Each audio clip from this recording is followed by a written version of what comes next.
Hey everyone, welcome back to the channel. In today's video, I'll show you exactly how to add or change a vehicle on your Doordash Dasher account step by step.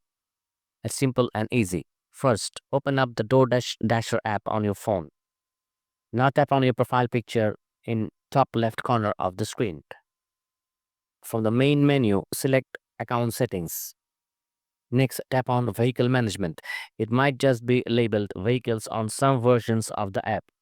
To add a new vehicle, tap Add New Vehicle. If you're changing an existing one, just select the vehicle you want to update. Now enter all the required details like the vehicle's make, model, license plate number, and your insurance information. Once everything looks good, tap Add Vehicle to save changes. And that is it, you're good to go.